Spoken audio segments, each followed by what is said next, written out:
بسم اللہ الرحمن الرحیم۔ حضرت عروہ بنت عبدل مطلب رضی اللہ تعالی عنہا کوہ صفا کے دامن میں واقع لازوال شہرت کا حامل دار ارقم ایک صحابی حضرت ارقم کی ملکیت تھا۔ یہ دارالسلام بھی تھا اور دارالشورا بھی۔ یہ پہلی اسلامی درسگاہ تھی اور عملی تربیت کا مرکز بھی۔ یہ وہ گوشہ عافیت تھا کہ جہاں کفار کے ستائے غربا، غلام اور مساکین پناہ لیتے۔ یہ مجاہدین اسلام کی بہترین پناہ گاہ تھی اور محفوظ قلعہ بھی، اور یہی وہ تاریخی مقام ہے جہاں حضور صلی اللہ علیہ وآلہ وسلم کے چچا رضائی بھائی سید الشہداء حضرت حمزہ اور حضرت عمر فاروق مشرف با اسلام ہوئے۔ اللہ کے رسول صلی اللہ علیہ وآلہ وسلم اپنے جان نثار صحابہ کے ساتھ اپنا زیادہ تر وقت اسی مکان میں گزارتے تھے۔ ایک صبح حضور صلی اللہ علیہ وآلہ وسلم اپنے صحابہ کے ساتھ درس و تدریس میں مصروف تھے کہ دار ارقم کے دروازے پر دستک ہوئی۔ صحابہ کرام نے جھانک کر دیکھا تو ایک نوجوان نے اندر آنے کی اجازت چاہی۔ آپ صلی اللہ علیہ وآلہ وسلم نے اجازت دے دی۔ نوجوان اندر آیا تو آپ صلی اللہ علیہ وآلہ وسلم کو اسے دیکھ کر حیرت ہوئی۔ آپ نے تجسس بھرے لہجے میں فرمایا، طلیب کیسے آنا ہوا؟ نوجوان نے عرض کیا، یا رسول اللہ صلی اللہ علیہ وآلہ وسلم، میں آپ کے ہاتھ پر مسلمان ہونا چاہتا ہوں۔ حضور صلی اللہ علیہ وآلہ وسلم نے تبسم فرماتے ہوئے نوجوان سے بیعت لی اور ان کے حق میں دعائے خیر فرمائی۔ یہ حضور صلی اللہ علیہ وآلہ وسلم کے والد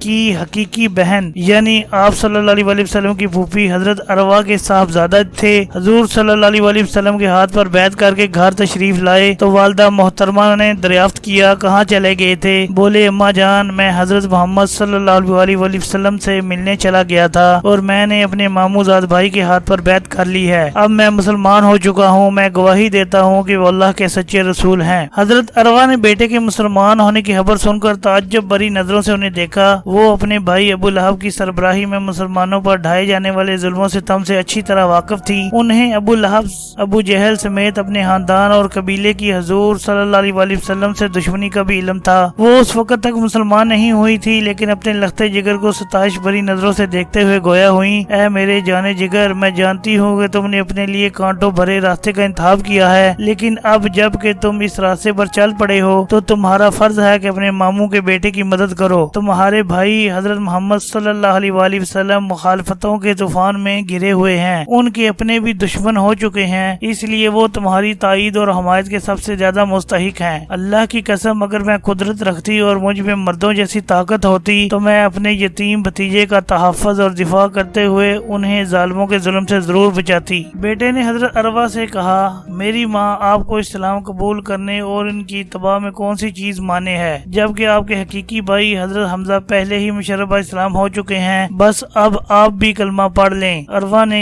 صاحبزادے سے کہا، مجھے تمہاری حالاؤں کا انتظار ہے، میں دیکھنا چاہتی ہوں کہ میری بہنیں کیا طرز عمل اختیار کرتی ہیں، اگر انہوں نے اسلام قبول کر لیا تو میں بھی کر لوں گی۔ بیٹے نے ماں کے رویے میں لچک محسوس کی تو فوراً گرم لوہے پر چوٹ ماری، تڑپ کر بولے، میری پیاری ماں، اب مزید انتظار کا وقت نہیں، ہم ہمیشہ سے کفر کی غلاظتوں میں دھنسے پتھروں کے ٹکڑوں کو پوجتے رہے ہیں، اب جب کہ ہمارا اپنا بھائی تمہارا بھتیجا عبد المطلب کا پوتا مکے کا امین و صادق اپنی زندگی خطرات میں ڈال کر ہمیں سیدھی راہ پر دکھا رہا ہے، تو کیوں نہ ہم ابھی اسی وقت ان کے پاس جا کر ان کی تصدیق کریں اور اس بات کی گواہی دیں کہ اللہ کے سوا کوئی معبود نہیں اور حضرت محمد صلی اللہ علیہ وآلہ وسلم اللہ کے رسول ہیں۔ بیٹے کی ایمان افروز گفتگو نے لاشعور کے کسی کونے میں دبی حق کی چنگاری روشن کر دی۔ صاحبزادے کا ہاتھ پکڑا اور بارگاہ رسالت میں حاضر ہو گئیں۔ اللہ کے رسول نے اپنے سامنے اپنی حقیقی پھوپھی کو دیکھا تو خوشی سے ان سے لپٹ گئے، اپنی چادر بچھا کر عزت و احترام کے ساتھ بٹھایا اور یوں حضرت عروہ کلمہ پڑھ کر مشرف با اسلام ہوئی۔ حضرت عروہ حضور صلی اللہ علیہ وآلہ وسلم کے دادا جناب عبد المطلب بن ہاشم بن عبد المناف کی صاحبزادی اور آپ کی سگی پھوپھی تھی۔ ان کی والدہ کا نام فاطمہ بنت عمرو بن عائز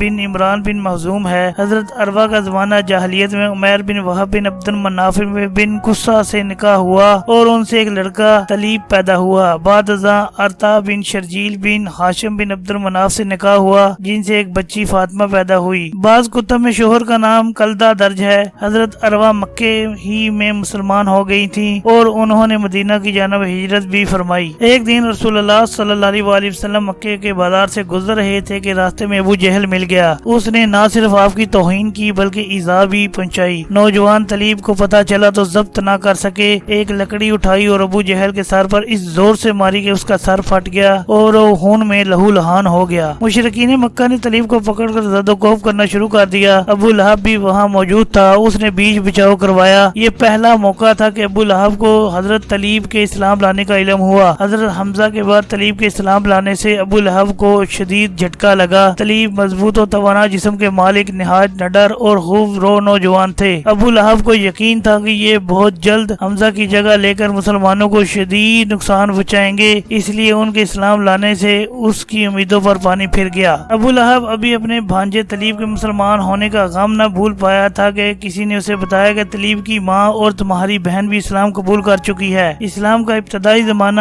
تھا، ابو لہب کے لیے یہ چیز ناقابل برداشت تھی۔ غضبناک ہو کر پیر پٹکتا بہن کے گھر جا پہنچا اور بولا، اے میری پیاری بہن، میں تیرے بارے میں کیا سن رہا ہوں؟ کیا تو نے اپنے ماں باپ عبد المطلب کے دین کو چھوڑ دیا ہے؟ کہہ دے کہ یہ سب کچھ غلط ہے۔ حضرت عروہ نے صبر و تحمل سے بھائی کی بات سنی اور گویا ہوئی، اے میرے بھائی، جو کچھ تم نے میرے بارے میں سنا وہ لفظ بلفظ صحیح ہے۔ ہاں، یہ سچ ہے کہ میں نے کلمہ پڑھ کر اپنے بھانجے کا دین اختیار کر لیا ہے۔ اب میری تم سے بھی یہی درخواست ہے کہ تم بھی دین محمدی صلی اللہ علیہ وآلہ وسلم اختیار کر لو اور اپنے بھتیجے کی حمایت میں کھڑے ہو جاؤ اور ان کی ہر ممکن مدد و نصرت کرو۔ ابو لہب بولا، کیا ہمارے اندر پورے عرب سے ٹکرانے کی طاقت ہے؟ وہ تو بالکل ایک نیا دین لے کر آئے ہیں۔ بہرحال ابو جہل واپس چلا گیا۔ حضرت برہ بنت ابو تجرہ رضی اللہ عنہ سے منقول ہے کہ حضرت عروہ نے اسی دن یہ شعر کہا تھا۔ ترجمہ: بے شک طلیب نے اپنے ماموزاد بھائی کی مدد کی، نصرت کی اور اپنے قرابت داری و ذمہ داری کا حق ادا کر دیا۔ ابو لہب مسلمانوں کو ایذا پہنچانے کا کوئی موقع ہاتھ سے نہ جانے دیتا۔ ایک دن اس نے چند کمزور نو مسلموں کو زد و کوب کر کے حبس پجا میں رکھ لیا۔ جب حضرت طلیب کو پتہ چلا تو وہ ماموں کے پاس گئے اور ان سے درخواست کی کہ ان غریبوں کو چھوڑ دیں۔ ابو لہب نے انہیں دھتکار دیا۔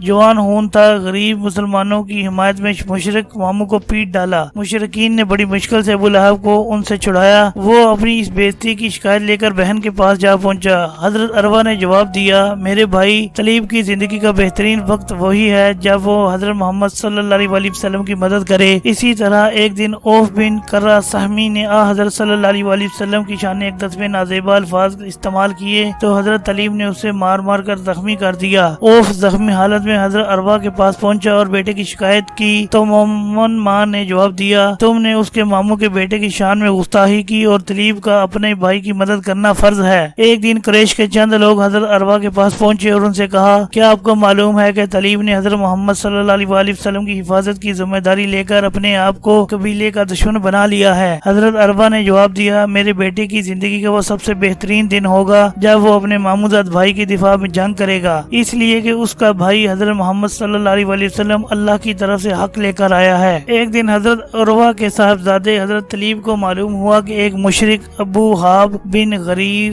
دارمی نبی کریم صلی اللہ علیہ وسلم کو نعوذ باللہ شہید کرنے کی تیاریاں کر رہا ہے۔ طلیب موقع کے انتظار میں رہے اور پھر لوگوں نے دیکھا کہ انہوں نے اپنی تلوار کے ایک ہی وار سے اس مشرک کا سر تن سے جدا کر دیا۔ جب حضرت عروہ کو علم ہوا تو انہوں نے اس پر خوشی کا اظہار کیا۔ یہ وہ وقت تھا جب کفار مکہ مسلمانوں پر بے پناہ ظالم ڈھا رہے تھے۔ حضرت عروہ اپنے بھتیجے کی تکالیف پر بہت کرتی تھی، لیکن عورت ہونے کے سبب عملی طور پر کفار کا مقابلہ کرنے سے معذور تھیں۔ البتہ اپنے بیٹے کو ہر وقت رسول اللہ صلی اللہ علیہ وسلم کی مدد پر آمادہ کرتی رہتی۔ حضرت طلیب پہلے ہی رسول اللہ صلی اللہ علیہ وسلم کے جہاں نثار تھے، وہاں کی حمایت سے ان کا حوصلہ مزید بڑھ گیا۔ حضرت عروہ کی تربیت کی بدولت انہوں نے اپنی زندگی ہادی برحق صلی اللہ علیہ وسلم کی حفاظت اور خدمت اسلام کے لیے وقف کر دی۔ حضرت عروہ کا سن وفات اور دیگر حالات کتب میں موجود نہیں، البتہ ان کے صاحبزادے حضرت طلیب کی وفات کے بارے میں حضرت عائشہ بنت قدامہ سے مروی ہے، جمادی الاول 13 ہجری کو اجنادین کے مار کے بیت المقدس کی فتح کے سلسلے میں لڑی جانے والی ایک جنگ میں شہید ہوئے۔ اس وقت ان کی عمر 35 سال تھی، ان کی کوئی اولاد نہ تھی۔